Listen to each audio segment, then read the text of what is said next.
अंजलि और आप देख रहे हैं PRJ न्यूज। देश की राजनीति एक बार फिर गर्मा गई है। उपराष्ट्रपति जगदीप धनखड़ की अप्रत्याशित इस्तीफे ने सत्ता गलियारों में हलचल मचा दी है। जिस तरह उन्होंने राज्यसभा में न्यायमूर्ति यशवंत वर्मा के खिलाफ विपक्ष का महाभियोग प्रस्ताव स्वीकार किया, उससे सरकार असहज हुई, लेकिन किसी को अंदेशा नहीं था कि बात इस्तीफे तक जा पहुंचेगी। सोमवार को राज्यसभा में बिना किसी आंतरिक चर्चा के विपक्ष के नोटिस को स्वीकार करते हुए धनखड़ ने जिस तरह से कार्यवाही की, उसने सरकार को चौंका दिया। सरकार इस निर्णय से इतनी नाराज हुई कि राज्यसभा में सत्तारूढ़ दल के नेता JP नड्डा और संसदीय कार्य मंत्री किरेन रिजिजू उसी दिन BSc बिजनेस एडवाइजरी कमेटी की दूसरी बैठक में शामिल नहीं हुए।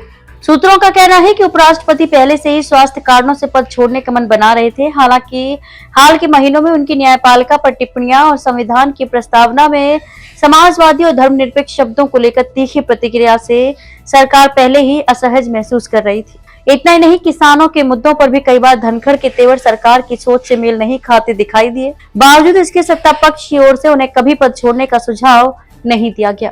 धनखड़ को पता था कि न्यायपालिका में कथित भ्रष्टाचार को लेकर सरकार लोकसभा में कड़ा संदेश देने की तैयारी कर रही थी। सोमवार को लोकसभा अध्यक्ष को 152 सांसदों के हस्ताक्षर वाला प्रस्ताव भी सौंपा गया, लेकिन इसी बीच राज्यसभा में विपक्ष का नोटिस आ गया और धनखड़ ने उसे स्वीकार कर लिया बिना किसी पूर्व विचार विमर्श के। भाजपा के एक वरिष्ठ नेता ने बताया कि जस्टिस शेखर यादव के खिलाफ प्रस्ताव महीनों से उपराष्ट्रपति के पास लंबित है और अब अचानक जस्टिस वर्मा के मामले में यह तेजी सरकार के लिए आश्चर्य का कारण बनी। सोमवार को BSc की 2 बैठकें तय थी। पहली बैठक में कोई नतीजा न निकलने के कारण दूसरी बैठक शाम 4:30 बजे रखी गई, लेकिन इससे ठीक पहले करीब 4 बजे धनखड़ ने राज्यसभा में विपक्ष का नोटिस स्वीकार कर लिया। इसके बाद नड्डा और रिजिजू बैठक में नजर नहीं आए। धनखड़ ने उनकी अनुपस्थिति पर सवाल भी उठाया, जिस पर जवाब मिला कि दोनों व्यस्त थे। मंगलवार को धनखड़ ने सोशल मीडिया के जरिए अपना इस्तीफा सार्वजनिक किया, जिसने अटकलों को और हवा दी। उनके करीबी सूत्रों ने कहा कि उन्होंने स्वास्थ्य कारणों से ये निर्णय लिया, लेकिन विपक्ष ने आरोप लगाया कि ये इस्तीफा सरकार के दबाव में हुआ है। प्रधानमंत्री नरेंद्र मोदी ने इस्तीफे के करीब 15 घंटे के बाद सोशल मीडिया पर धनखड़ के स्वास्थ्य की कामना की, जिसे राजनीतिक संकेतों के रूप में देखा जा रहा है। अब सवाल ये है, आगे क्या होगा?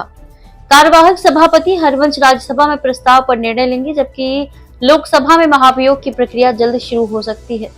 यह सियासी घटनाक्रम न केवल उपराष्ट्रपति पद की गरिमा से जुड़ा है, बल्कि ये भी बताता है कि संवैधानिक पदों पर बैठे व्यक्ति की सक्रियता कभी कभी सत्ता के समीकरणों को भी उलझा सकती है। खबरों में अब तक लिए बस इतना ही। मिलते हैं फिर ऐसी की बड़ी खबर के साथ। तब तक लिए नमस्कार और देखते रहिए PRJ न्यूज।